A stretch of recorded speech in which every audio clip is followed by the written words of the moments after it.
Parlamentares e cidadãos se manifestaram pelas redes sociais contra as condições desumanas observadas nas prisões em massas efetuadas em Brasília, no que vem sendo comparado a um campo de concentração.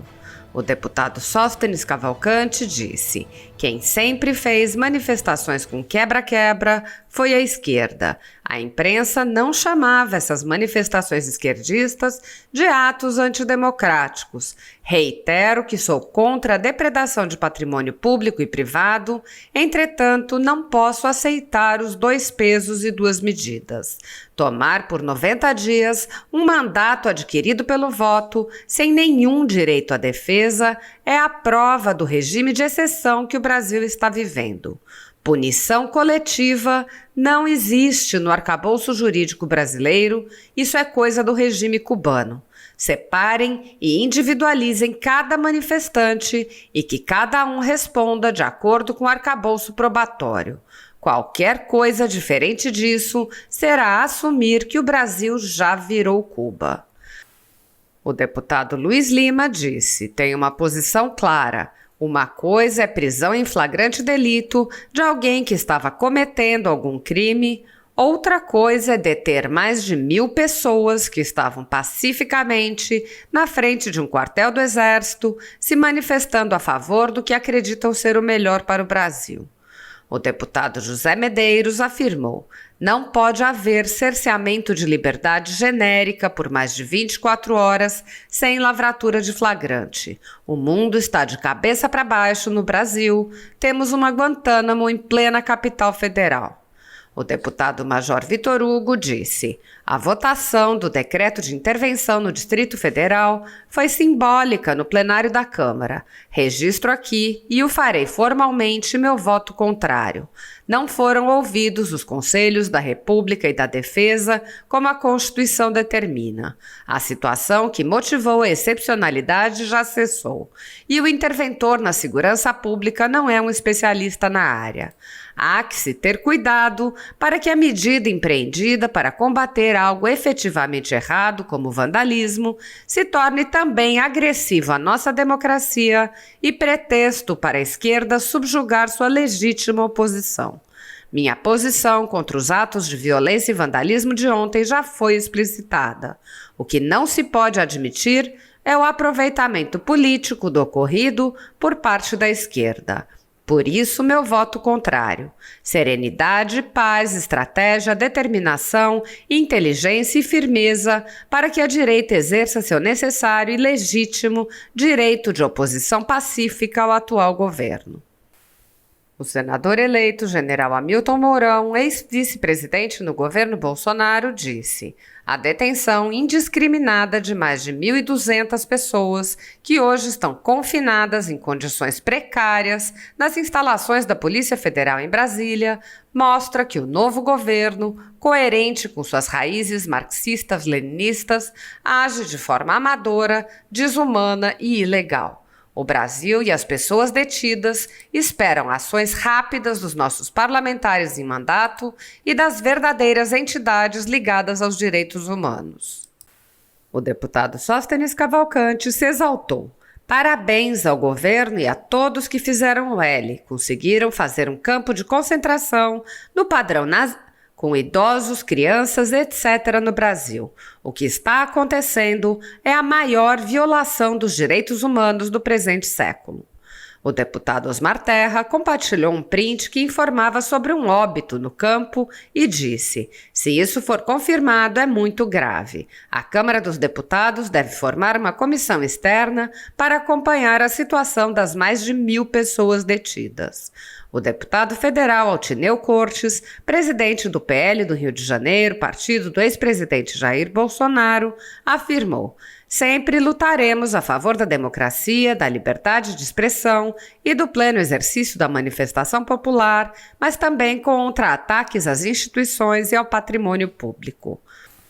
O senador eleito Sérgio Moro disse: o novo governo Lula iniciou mais preocupado em reprimir protestos e a opinião divergente do que em apresentar resultados. De volta ao loteamento político irrestrito de ministérios estatais. tudo em prol de uma misteriosa reconstrução sem qualquer rumo. Não é um bom começo.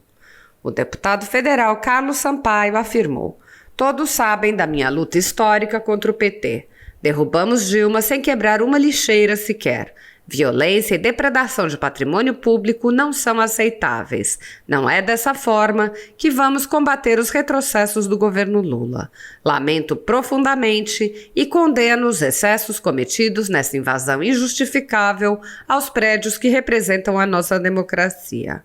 A jornalista Paula Schmidt disse: quem defende a perseguição injusta de alguém não vale nada moralmente, mas quem defende essa perseguição injusta para benefício próprio é um esgoto em forma de pessoa, uma materialização humana da sujeira, da covardia e da fraqueza de caráter.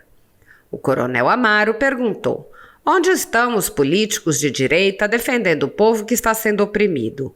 Onde estão as lideranças políticas se manifestando em favor da imensa maioria que saiu pacificamente para se manifestar contra um governo de canalhas? Não há ninguém pelo povo, todos se aliaram.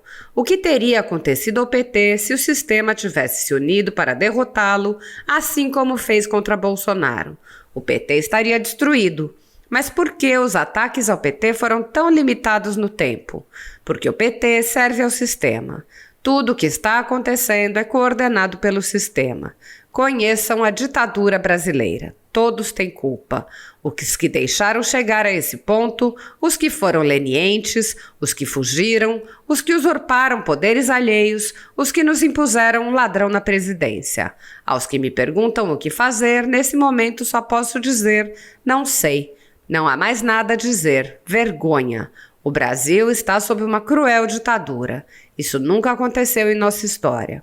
Um governador eleito por centenas de milhares de pessoas é afastado do cargo por um ministro, escolhido por um presidente que foi preso por corrupção. É isso que está acontecendo no Brasil nesse início de 2023, primeira semana de governo do ex-condenado. Não há como dar certo. É impressionante que as pessoas não lembrem que Temer foi preso. O ex-condenado continua sendo uma pessoa desprovida de qualquer princípio moral, ao mentir descaradamente em um momento crítico da nação, imposto pela leniência de seu próprio caso judicial, incorre em crime de responsabilidade, procedendo de modo incompatível com a honra do cargo. O jurista Fabrício Rebelo alertou: sendo bastante franco, não adianta mais se apegar a estratégias jurídicas para coisa alguma. Posso explicar alguns pontos, mostrar o que a Constituição e as leis estabelecem, mas não existe qualquer garantia de que sejam observadas no surreal freestyle jurídico nacional. Prender mais de 1.000 pessoas sem individualizar suas condutas e sob a vaga alegação de que estavam junto com os vândalos é mais do que absurdo. Viola a intranscendência da pena, que só pode atingir quem de algum modo pratica ou participa do ato, não quem um dia esteve com o autor. O governador do Distrito Federal foi afastado do cargo sem pedido do Ministério Público, titular das ações penais, mas por mero requerimento da AGU, Representação Judicial da União, e de um senador.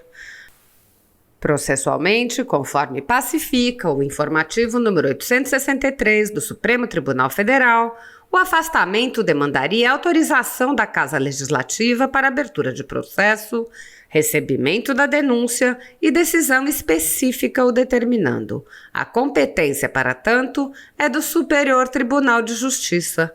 O fato de esquerdistas fecharem os olhos para suas ações violentas passadas, inclusive invasão do Congresso, por grupos como o MST, para criticar os atos de ontem, não faz destes corretos ou justificados. Isso apenas demonstra a falta de caráter daqueles, mas isso não é novidade. Os atos depredatórios de ontem são totalmente reprováveis e precisam ser punidos, são fatos incontestáveis. Porém, os métodos de investigação determinados trazem absurdas violações a direitos e garantias fundamentais típicas de um estado de exceção. Uma inquisição maquiavélica. É curioso ver serem aplaudidos por ditos garantistas e defensores de prerrogativas processuais, pois por muito menos eles buscam e conseguem a anulação de processos contra seus clientes, invalidando as provas obtidas. Um grande duplo padrão. O procurador Felipe Jimenez disse: a prisão sem flagrante delito nem fundamento legal, dirigida por Moraes e Lula no campo de concentração da Polícia Federal contra cidadãos exercendo direito de manifestação, entre eles muitos vulneráveis, justifica o imediato impeachment de ambos no retorno dos congressistas. O ativista Marcelo Guilher apontou: imagine 1.200 bandidos dos morros do Rio de Janeiro presos em um galpão, sem água, sem comida e sem acesso às necessidades básicas. O mundo já tinha caído e os direitos humanos já teriam entrado em ação. Essa é a realidade do Brasil. O deputado estadual Rodrigo Lorenzoni disse: os relatos e imagens que chegam do ginásio no qual os manifestantes estão detidos em Brasília não podem ser recebidos com naturalidade. Idosos, mulheres com filhos expostos a condições precárias. É importante deixar claro que nem todo manifestante ou praticou atos antidemocráticos. Essa diferenciação precisa ser feita em nome da sobrevivência da democracia. Os que praticaram atos de vandalismo e violência precisam ser identificados e processados. O que não pode ser aceito é o aparelho estatal não praticar essa diferenciação e punir cidadãos inocentes. Vivemos ou deveríamos estar vivendo em um Estado democrático de direito e as garantias constitucionais e processuais devem ser respeitadas. O uso da força demasiada e do atropelo dos ritos jurídicos sob o manto de defesa da democracia, na verdade, agride o processo democrático.